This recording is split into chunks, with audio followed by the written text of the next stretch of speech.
안녕하십니까, 장달령 변호사입니다. 5.16 혁명 60주년 기념 학술 논문 박정희 정부 체육정책의 추진과 성과를 발표할 장달령 변호사입니다. 먼저 발표에 들어가기에 앞서서 제 간단한 제 소개를 드리면, 저는 이제 지금 현재 변호사로서 일을 하고 있고요. 여러분들이 아니 웬 변호사가 스포츠 체육 관련 논문을 또 작성을 하고 발표를 할까, 이렇게 또 의아하게 생각하실 것 같은데요. 제가 스포츠 산업학 석사를 지금 보유하고 있고요. 또 중학교 때까지 제가 운동선수로 또 나름 활약을 했습니다. 그래서 제 시골에서, 강원도 시골 태생인데요. 그래도 시골에서는 제법 운동을 좀 한다고 했고요. 워낙 또 스포츠를 좋아하고, 그 다음에 제가 또 사법 시험에 합격을 해서 사법연수원 다닐 때 제가 또 이런 스포츠 문화 쪽에 또 일을 해야 되겠다라는 생각을 가지고 연수원 다니면서도 제가 대학원에서 또 스포츠 산업학 또 석사 과정을 밟기도 했습니다. 또 변호사가 된 이후에도 대한체육회 또 문체부 관련 자문을 하기도 했고요. 특히 여러분이 좀 믿기 어려우시겠지만 제가 김연아 선수, 그 다음에 또 박태환 선수, 장민환 선수 등의 선수들을 또 에이전트 일도 하기도 했습니다. 그래서 그런 연유로 제가 우리나라 스포츠 정책, 체육 정책에 대해서 나름 또 연구를 하고 했는데요.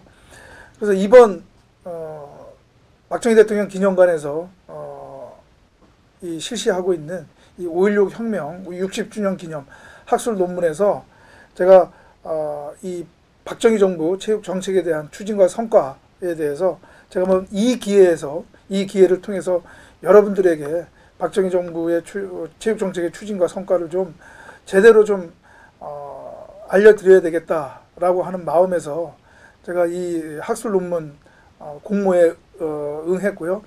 그래도 또 다행히 이 논문 심사에 통과를 해서 오늘 이 유튜브 방송을 통해서 또 여러분들을 뵙게 됐습니다. 그래서 간단히 제 소개를 마치고요. 이제 본론으로 들어가서 논문의 내용을 여러분들에게 또 설명을 드리도록 하겠습니다. 먼저 간단히 목차를 말씀드리면, 이 연구의 필요성과 이론적 논의를 제가 서론격으로 말씀드리고요. 구체적으로 박정희 정부 체육진흥정책의 추진, 그 경과를 설명을 드리고, 그 다음에 체육진흥정책의 성과, 그 결과를 여러분들에게 말씀을 드리겠습니다. 먼저 이 연구의 필요성이라고 할까요? 그 의의에 대해서 간단히 여러분들에게 설명을 드리겠습니다. 기존 체육학계에서 체육학계는 박정희 정부 체육정책에 대해서 많은 연구를 했습니다. 그 연구 실적이 꽤 된다고 생각을 하는데요. 이 기존 연구가 박정희 정부 체육정책을 특징 지우는 그 키워드를 꼽자면 되게 스포츠 내셔널리즘, 그 다음에 엘리트 체육 중심, 그리고 국가주의 스포츠, 이런 것들입니다.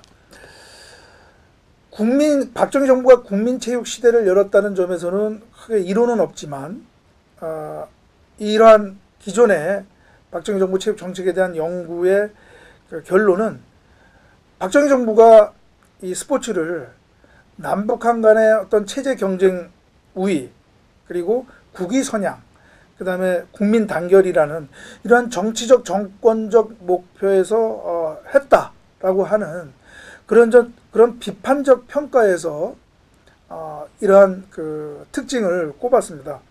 한마디로 좀 부정적으로 봤다는 것이죠. 그래서 그러면 과연 정말 그런가?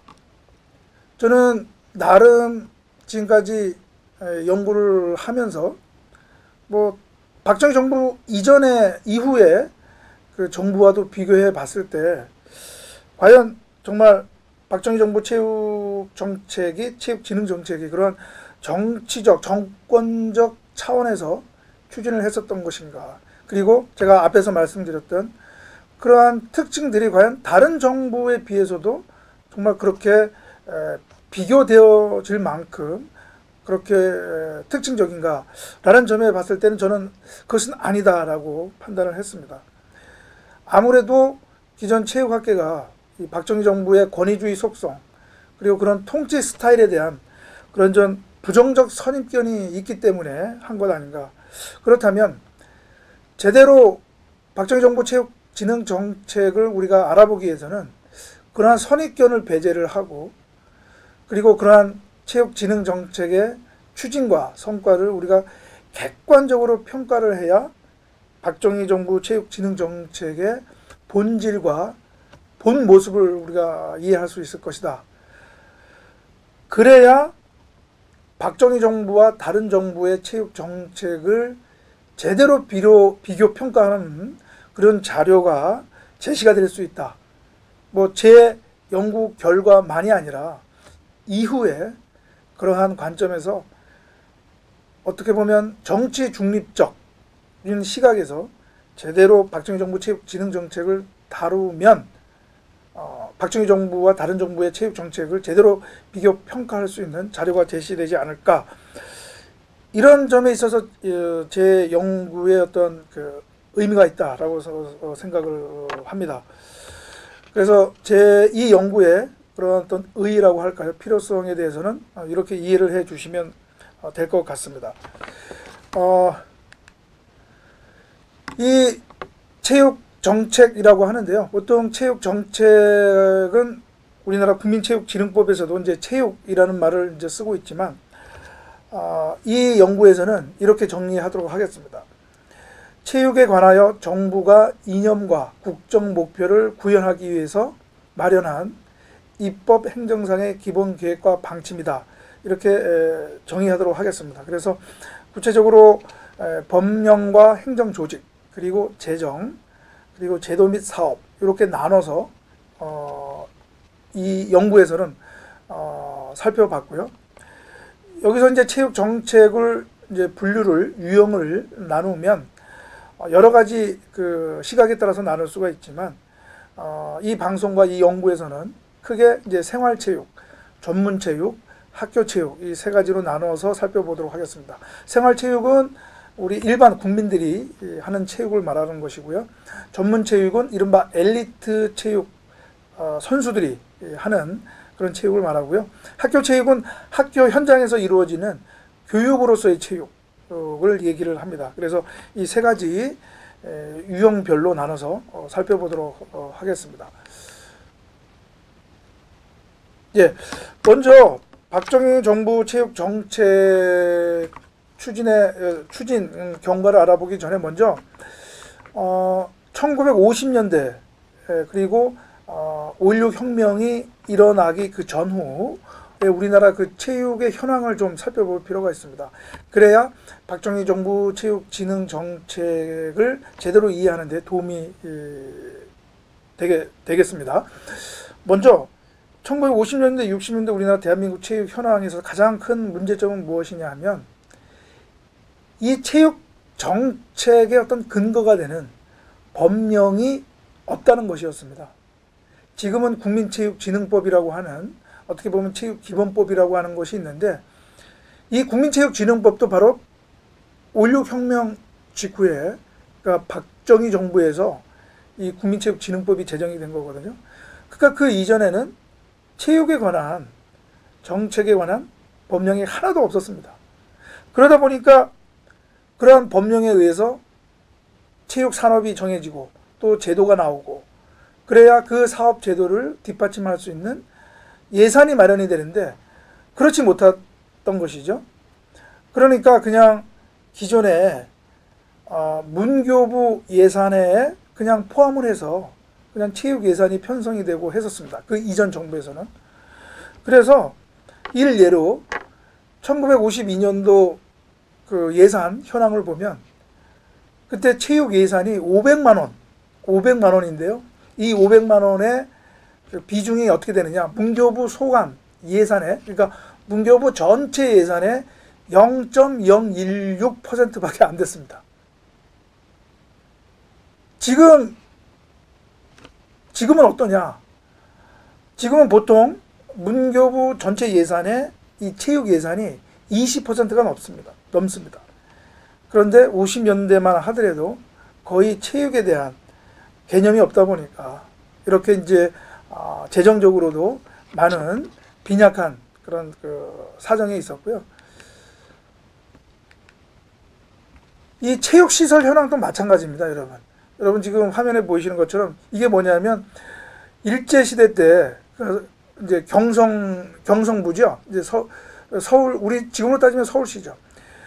그 1926년에 건립한 이 서울운동장이거든요. 구경성운동장인데 이 50년대에도 이 제대로 된 그 체육시설이라고 해봤자 서울에 있는 이 서울운동장밖에 없었습니다.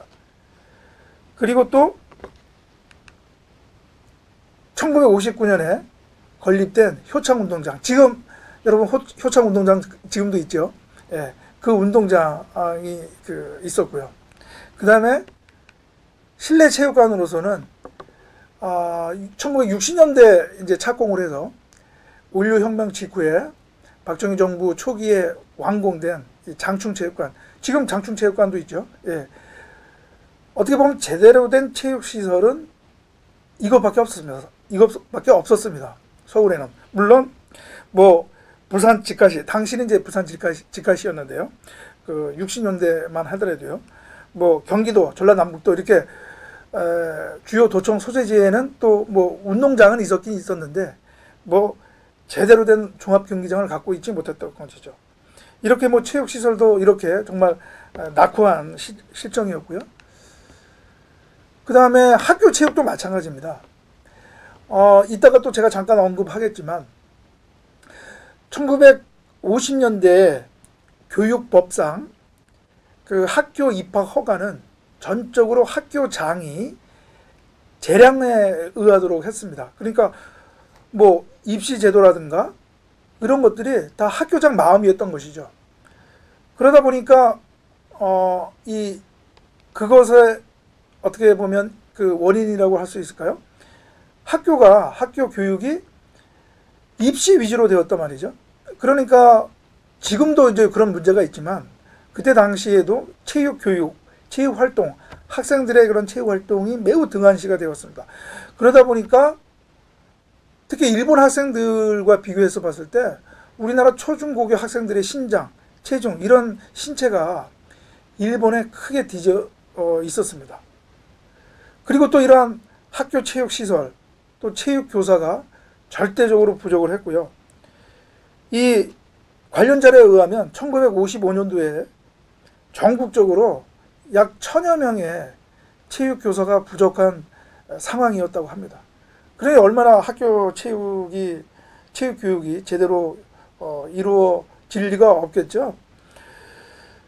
그 다음에 또 국제체육 경쟁력이라고 할까요? 국제대회에서의 우리나라 이제 그 성과도 정말 어떻게 보면 뭐라 그럴까요? 국민들의 기대에 크게 못 미쳤죠.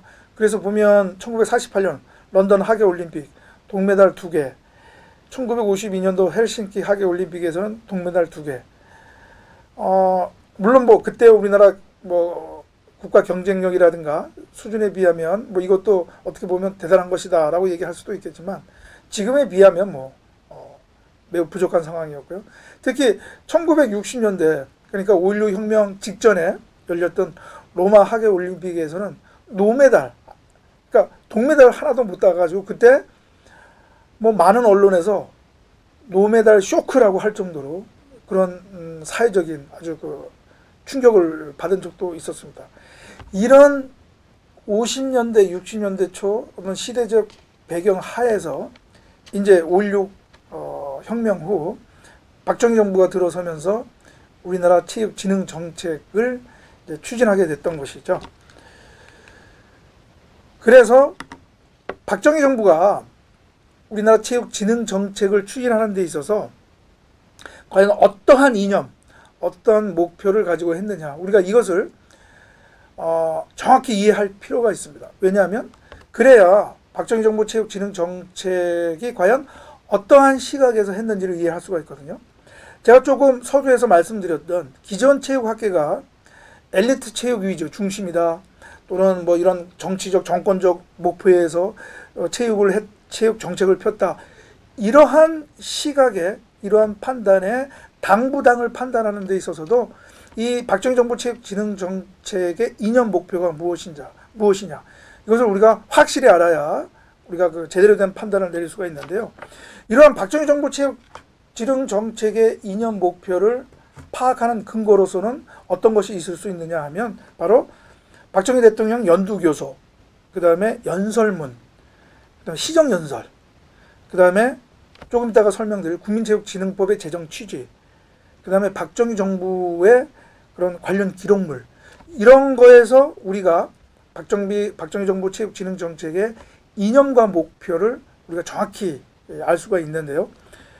제가 나름 이러한 기록들에서 공통된 단어 또는 공통된 자구를 제가 선정을 했는데요. 바로 여러분 화면에 보이시는 이 세 가지입니다. 즉 국민체위 및 체력 향상, 그 다음에 전문체육 육성 및 국제 경쟁력 강화, 국민 건전의식 제고, 이 세 가지가 박정희 정부의 여러 기록에서 체육과 관련해서 도출할 수 있는 이 이념 목표라고 볼 수가 있습니다. 물론 여기에 전문체육 육성이라고 하는 엘리트 체육 분야가 들어있지만 국민체위 및 체력 향상이라든가 국민 건전의식 제고라고 하는 오히려 엘리트 체육이 아닌 국민체육과 국민의 정신 건강을 위해서 이 박정희 정부가 체육진흥정책을 폈다라고 이해할 수가 있겠습니다. 그래서 이념, 어떻게 보면 오늘 제 강연에 어떻게 보면 엑기스라고 할 수가 있겠습니다. 박정희 정부 체육진흥정책의 이념 목표는 이 세 가지다. 여러분 이것만은 꼭 여러분 머리에 담아두시기를 제가 부탁을 드리고요. 자, 그러면